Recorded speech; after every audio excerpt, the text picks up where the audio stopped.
Salut tout le monde, je vous retrouve ce soir pour le débrief du Tour de Pologne qui s'est couru toute la semaine passée, de lundi à dimanche. Le Tour de Pologne, c'est donc une course de 7 étapes à l'échelon World Tour, et cette année, le parcours était à l'avantage des sprinters, des punchers et des rouleurs. Si on rentre dans le détail en checkant les profils, la première étape c'était sprint garanti au terme de 200 km de course. La deuxième étape était à l'avantage des punchers. Les derniers hommes c'était un peu plus de 5 km autour de 5-6% de moyenne. La troisième étape était bien casse-pattes, 3500 mètres de dénivelé étaient à avaler sur 160 km. C'était une étape décisive pour le général. La quatrième étape devait marquer le retour des sprinters. La cinquième étape était pour un sprinter-puncher. Il fallait savoir passer les deux dernières bosses du parcours. La sixième étape marquait la deuxième bataille entre punchers quant au général. Il y avait un peu moins de 3000 mètres de dénivelé à digérer sur 145 km. Mais surtout, les coureurs allaient devoir faire face à deux sacrés murs dans le final. Et enfin, le Tour de Pologne se concluait par une dernière étape chronométrée et bien à l'avantage des rouleurs punchers. Il y avait une petite bosse dans le premier kilomètre, mais surtout, c'était un chrono très court qui allait très bien convenir aux coureurs qui savent mettre beaucoup d'intensité. Côté start list, nous sommes donc sur une épreuve World Tour, et même si le Tour de Pologne n'est pas la course la plus prestigieuse du calendrier, le niveau était très logiquement élevé et surtout très homogène. Pour moi, il y avait donc deux registres à checker au départ de ce Tour de Pologne, les sprinters et les punchers. Côté sprinter, Visma faisait office d'épouvantail avec Olaf Koy et Mathieu Brennan. Paul Magnier était certainement celui qui avait les meilleures armes pour contrecarrer les deux Visma.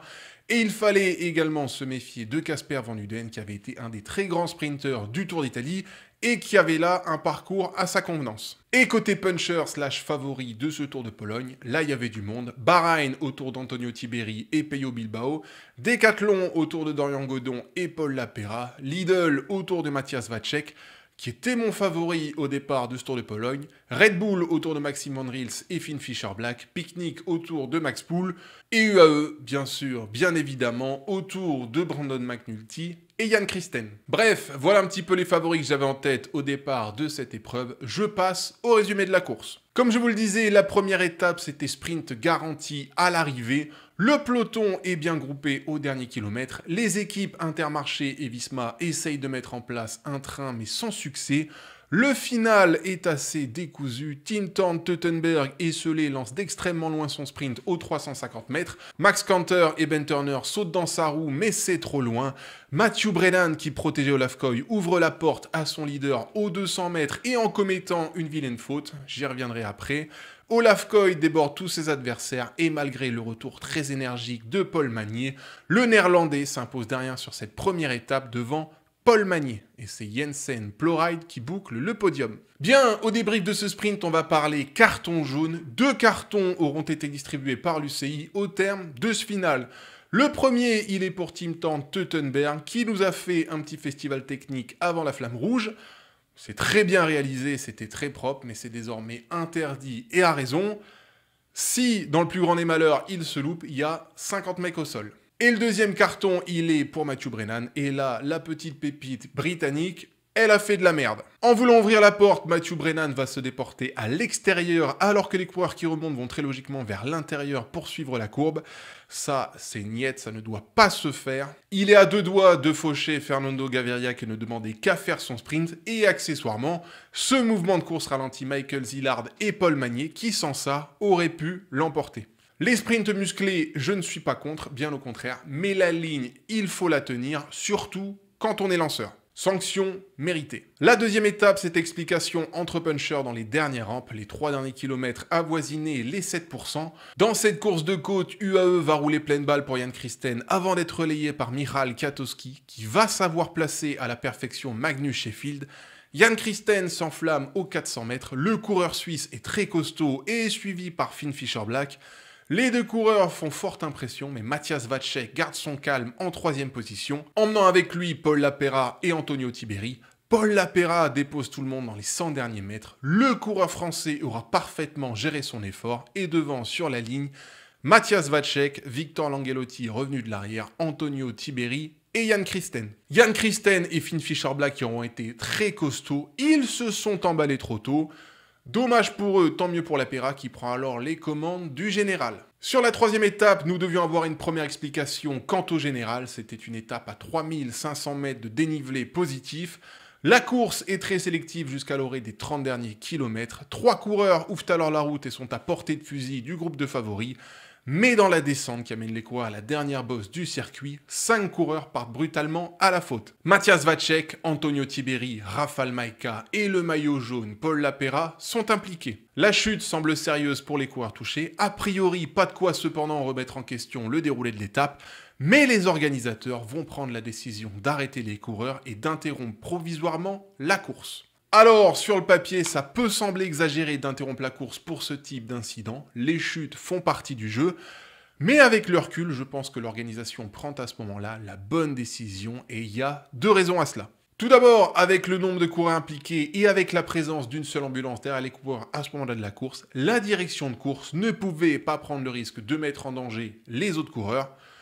Pourquoi? L'ambulance restante allait prendre en charge les coureurs touchés, mais si plus loin dans la course, il y avait eu une autre chute qui aurait nécessité l'intervention d'une autre ambulance, et ben là, il n'y en avait plus. Donc, il ne fallait pas jouer avec le feu et il fallait attendre qu'une nouvelle ambulance soit présente derrière les coureurs. Ça, c'est une règle de sécurité qui est désormais très claire pour tous les organisateurs. Une ambulance doit toujours être disponible pour intervenir immédiatement en course. Et pour la sécurité des coureurs, c'est déjà une première raison valide à l'interruption de la course. Et la deuxième raison qui justifiait l'interruption de la course, elle est pour moi d'ordre d'image. Le Tour de Pologne, c'est une épreuve qui par le passé a connu de très grands drames qui ont secoué le monde du vélo. En 2019, le jeune Björk Lambrecht est décédé sur les routes du Tour de Pologne des suites d'une mauvaise chute. Et en 2020, l'organisation avait été sévèrement remise en question après l'accident de Fabio Jakobsen, propulsé dans les barrières par Dylan Groenewegen, barrière qui avait alors littéralement volé en éclats sur l'impact du Néerlandais, ce qui ne doit jamais arriver dans un sprint. Le coureur doit rebondir ou glisser sur la barrière, mais pas les traverser comme ça avait été le cas en 2020. On n'avait pas été loin ce jour-là de frôler les 2 morts en 2 éditions. Donc bon, quand on voit l'état d'inconscience de Matthias Vacek après la chute, comprenez bien que ça ne ravivait pas les meilleurs souvenirs et que ce n'était pas le moment pour les organisateurs de noircir une image qui avait été déjà bien écornée il y a quelques années. Donc, bonne décision de mon point de vue. Côté infirmerie, Matthias Vacek et Paul Lapera sont les coureurs les plus touchés de cet incident. Le Tchèque, victime d'une commotion, va être contraint à l'abandon. On perdait là mon favori de ce Tour de Pologne et Paul Lapera va pouvoir repartir mais avec 2 côtes fêlées. Au vu des images, c'est un moindre mal, mais on avait compris à ce moment-là que ça allait être très compliqué quant au général. Après cet accident, les organisateurs vont laisser repartir les coureurs pour qu'ils puissent se disputer la victoire d'étape. Les temps de l'étape étaient en revanche gelés, statu quo pour l'ensemble des coureurs qui seraient classés dans le même temps sur la ligne. Sur cette décision de course, j'avoue ne pas avoir d'avis particulier. De toute façon, l'intérêt sportif avait déjà été bousillé avec l'interruption de la course, mais je le répète, pour de bonnes raisons. Et finalement, au terme de cette 3e étape, c'est un tout petit peloton qui va se jouer la gagne. Miral Kwiatkowski lance Ben Turner à la perfection et le Britannique va venir chercher là son premier succès à l'échelon World Tour. Pello Bilbao et Andrea Baggioli complètent le podium. Avec le gel des temps, vous l'avez compris, aucun changement au général. Lapera est blessé, mais toujours en jaune. Matthias Vacek est out. La 4e étape, c'était un sprint attendu à l'arrivée, mais attention, un sprint en faux plat montant, un sprint de costaud. Ineos est impeccable au lancement de Ben Turner. Magnus Sheffield et Miral Kwiatkowski font à nouveau un travail admirable pour le vainqueur de la veille. Mathieu Brennan, coincé contre les barrières, ne peut pas jouer la gagne. Et finalement, Paul Magnier, qui a des fourmis dans les jambes, trouve l'ouverture sur l'extérieur. Le Français produit son effort et est injouable. Ben Turner a beau tout mettre au 2e rang, il n'y a rien à faire contre Paul Magnier qui s'impose avec aisance. Première victoire en World Tour pour le coureur français de 21 ans. 5e victoire de la saison, 10e en carrière. Ça enchaîne, c'est très bien. Ben Turner et Tim Thorne Teutenberg complètent le podium. Rien ne bouge au général, je passe. La 5e étape se devait être explication entre punchers rapides. Les difficultés du parcours amaigrissent le peloton. Reste une quarantaine de bonhommes à la flamme rouge. Paul Magnier et Olaf Koy ne sont plus là. Lidl fait le boulot pour Andrea Baggioli. Kwiatkowski et Ben Turner sont à l'affût, prêts à bondir. mais surgit alors de derrière comme un avion de chasse Matthew Brennan. Le Britannique lance de très loin aux 300 mètres et dans un final en pente. Je pense alors qu'il part de beaucoup trop loin et qu'il va s'écraser, mais rien du tout. Brennan ne relâche pas son effort jusqu'à la ligne et malgré le retour de Ben Turner dans les 50 derniers mètres, le Britannique vient déjà chercher son 9e succès de la saison. À 20 ans et sur une première saison professionnelle, il est hallucinant. Ben Turner est à nouveau deuxième et c'est Andrea Baggioli qui complète le podium. Bien, cette 5e étape marquait le dernier sprint de ce Tour de Pologne. Faisons un petit peu le bilan. Olaf Koy, qui était certainement le meilleur sprinter au départ, ne s'est pas loupé sur la première étape, mais par la suite, les terrains auront été trop punchy pour lui. Dans l'ensemble, ça reste une bonne semaine. Prochaine course pour Olaf Koy, la classique d'Hambourg, dimanche. Pour Paul Magnier, ça aura été une semaine solide. Deuxième le premier jour, vainqueur sur la 4e étape. C'est très bien. Il progresse. Prochaine course, là encore, la classique d'Hambourg. Et puis, pour Matthew Brennan, tout simplement, le Britannique n'en finit plus d'impressionner son monde. Première saison pro, il est rapide, il a du punch, et surtout, et c'est ce qui me bluffe le plus avec ce gars-là, il a un sens de la course et une prise de décision qui est toujours quasi parfaite. Je suis halluciné de voir à quel point il est lucide dans des moments critiques, et ça, dans une première saison pro, c'est ultra rare. En ça, il a d'ailleurs un petit côté Peter Sagan. Bref, c'est une putain de pépite, et je suis convaincu qu'il va avoir un sacré palmarès. Un dernier petit mot sur le sprinter qui m'aura le plus surpris de la semaine, Ben Turner. Lui, à 26 ans, il a lancé un nouvel arc à sa carrière. Je ne le savais pas rapide. Malgré ça, en début de saison, il aura fait quelques sprints intéressants sur le Giro. Et voilà que sur ce Tour de Pologne, il vient claquer une étape et 2 deuxièmes places. C'est vraiment excellent. Ça aura été le sprinter le plus consistant de cette semaine, donc chapeau à lui. Et chapeau aussi à Miral Kwiatkowski, qui l'a quand même super bien épaulé tout au long de l'épreuve. Au départ de la 6e étape, le général n'a plus bougé depuis quelques jours. Paul Lapera est toujours en jaune devant Victor Langelotti et Jan Christen. Le Tour de Pologne se joue sur cette 6e étape et ses 2 derniers murs. Dans l'avant-dernier mur, Bahreïn fait péter la course pour Bilbao et Tiberi. Paul Lapera, blessé depuis sa chute, est distancé. Antonio Tiberi accélère sur le sommet mais ne fait pas la différence. La course va se résumer au dernier mur. Rafał Majka fait le boulot pour Jan Christen et Brandon McNulty qui secoue le cocotier. Au kilomètre, tout le monde est au rupteur, moment choisi par McNulty pour porter les stockades. Antonio Tiberi fait de la résistance mais doit se garer. McNulty file tout droit vers la victoire d'étape et le maillot jaune. Le 3e échelon apparaît trop loin aux 500 mètres. Victor Langelotti lance quand même le sprint aux 500 mètres, rattrape et dépose Tiberi, commence à gratter du terrain sur McNulty, en remet encore aux 200 mètres. Le monégasque est impressionnant dans son effort et alors que le coureur UAE avait course gagnée, eh bien c'est Victor Langelotti qui va venir remporter cette 6e étape du Tour de Pologne. Quel finish, mais quel finish! Le monégasque fait coup double, étape devant McNulty et Bilbao et général devant McNulty et Tiberi. J'avoue que je ne connaissais pas bien ce coureur au départ du Tour de Pologne. Eh bien, il a de la force et du caractère parce que faire 500 mètres en danseuse tout à droite au terme d'une étape où tout le monde était pendu pour aller chercher et crucifier Monsieur Brandon McNulty, ah bah c'est quelque chose. Donc franchement, bravo, il aura été très costaud.